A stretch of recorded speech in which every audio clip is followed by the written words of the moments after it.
कल्पना गर्नुस्, जन्मिएपछि सबैभन्दा पहिलो साथ दिने आमाले नै तपाईलाई छोडिदिए भने कस्तो लाग्ला? जापानको चिबा प्रिफेक्चरमा जन्मिएको सानो बाँदरको बच्चा पन्छी जुलाईमा जन्मिएको केही समयमै उसको आमाले उसलाई त्यागिदिएछन्। ऊ एक्लो भयो। चिडियाखानाका कर्मचारीहरूले उसलाई बोतलबाट दूध खुवाएर हुर्काए। तर उनीहरूले उसलाई एउटा अझै विशेष कुरा दिए, समातेर बस्न मिल्ने नरम कपडाको ओराङ्गुटान खेलौना। पञ्चले त्यो खेलौनालाई कसिएर समात्यो। त्यही नै उसको आमा जस्तै बन्यो, त्यही नै उसको सहारा बन्यो।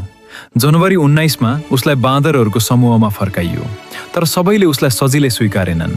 धेरै पटक ऊ एक्लै बसिरहेको देखिन्थ्यो, अझै पनि त्यो खेलौना अँगालेर। तर अहिले केही परिवर्तन देखिएको छ।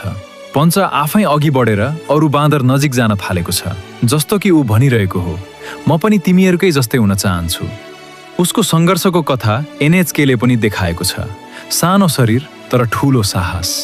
पन्छीले अझै समातेर बसेको छ, केवल एउटा खेलौना होइन, आफ्नो आशा।